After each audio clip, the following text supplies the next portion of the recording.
happy readers! It's Bedtime Stories with me, Issy. Are you ready to share a new story? Well, I have chosen a rather beautiful story to share. The title is Melody the Unicorn and the Beauty Within. If you have this book at home, you can read along with me. The author, the person who has written this story, is Subhani Meshwari, and the illustrator, the person who has drawn all the pictures, is Nur Al-Shalabi.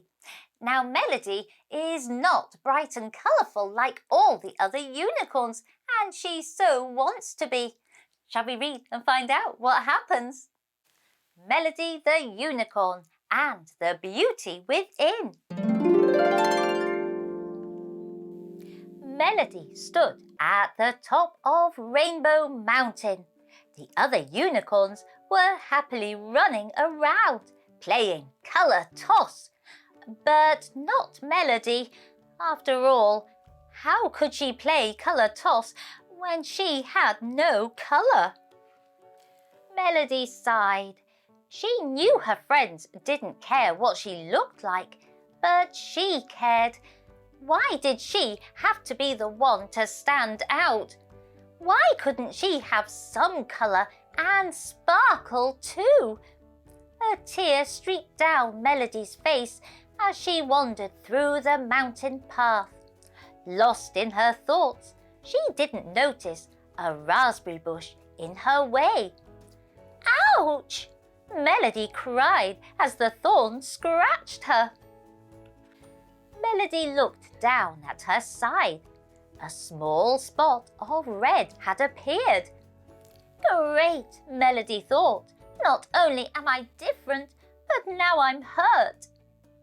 Slowly, Melody made her way to a pond to clean herself. But when she saw her reflection, she gasped. The raspberries had not hurt her.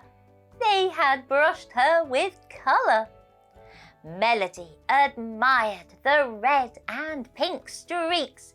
For the first time in her life, she felt beautiful. Rushing into the forest, Melody found more raspberries. She found some blueberries and strawberries too. One by one, she rubbed them on her white hair. Oh, I look so pretty, Melody said, admiring herself in the pond. Excited, she began to sing softly to herself. Melody's song drew her friends, who gasped in delight. You look amazing, they cried when they saw her. Melody grinned. Her heart felt full of joy. At last, she was one of them.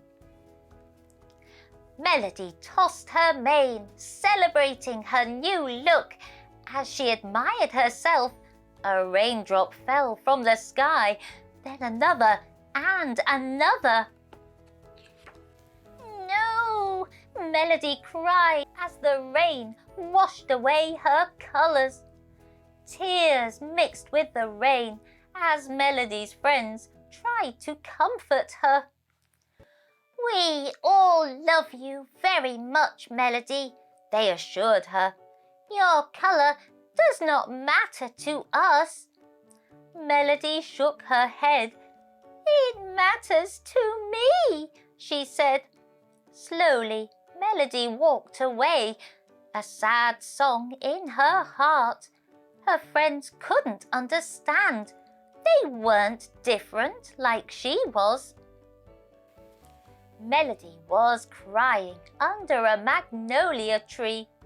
When the rain slowed, a breeze began to blow, and purple flowers landed on her tail. Melody's eyes sparkled as she thought of another idea. All around her, colourful flowers bloomed. Red roses, purple magnolias, and yellow marigolds. Melody carefully plucked the petals to decorate her mane. As she walked back to the pond, she picked some beautiful lilies. She rubbed their dark orange pollen on her tail, leaving behind a beautiful orange sheen. Melody sang happily as she admired herself. Around her, the birds gathered to hear her song. They chittered happily, but Melody shook her head. "No songs now. It's time to show everyone how I look." Looking colourful like a butterfly, Melody rushed to meet her friends. She giggled as the wind whipped through her hair. Melody's happiness was short-lived. Petals and pollen littered the trail behind her. Everything she had put in her mane and tail had blown away. "Maybe I am not meant to look fancy," she thought. "Maybe I am not meant to be beautiful and bright."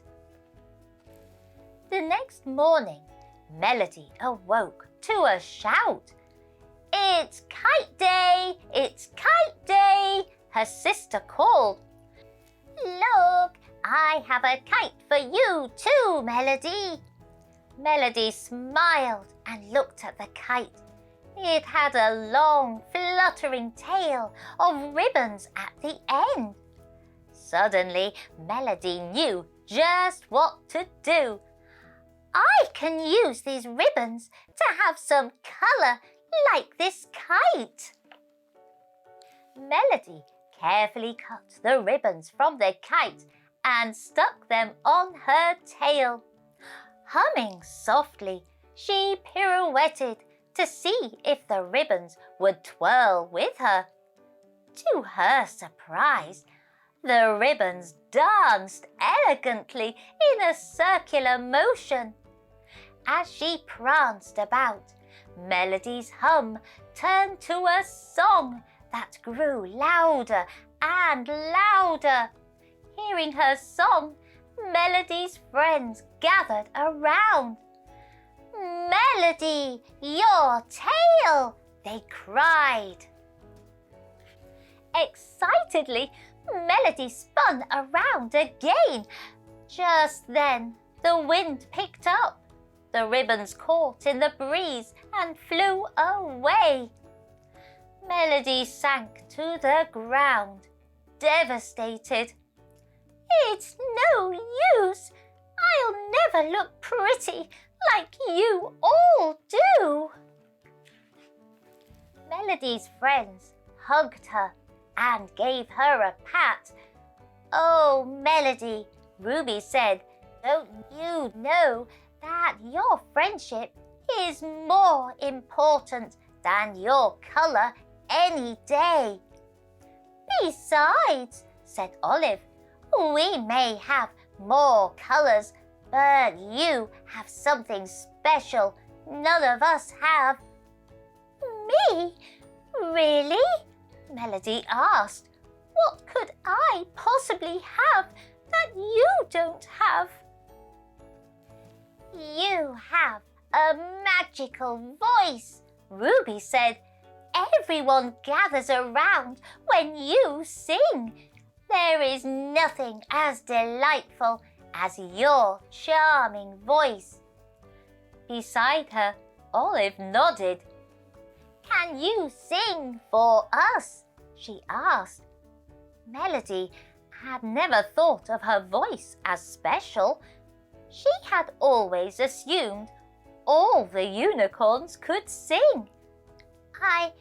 I'm not sure if I can," she said. "Oh, please, please just try," Crystal said. So Melody began to hum a soft tune. Slowly, it turned to a song. Her voice was crisp and enchanting. As Melody sang her heart out, more and more animals gathered around. They danced and clapped with excitement.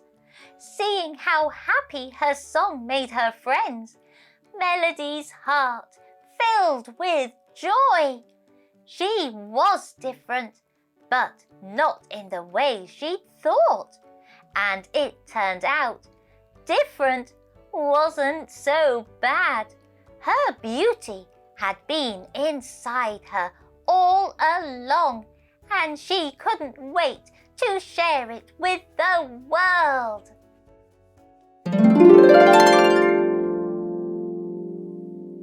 What a gorgeous story that was! Melody tried in so many different ways to make herself look like the other unicorns. She felt it mattered. But I'm so glad with the help of her friends, she realised that her beauty came from within. She had a wonderful singing voice, and that's what made Melody the wonderful unicorn she was.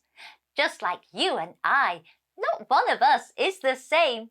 We are all different. And that is just what makes us the wonderful, amazing human beings we all are. I hope you've enjoyed this Shed Time story, and if you want to, you can like, share, follow and subscribe to Shed Time Stories. Then you'll be ready for the next book we can share together. Bye-bye!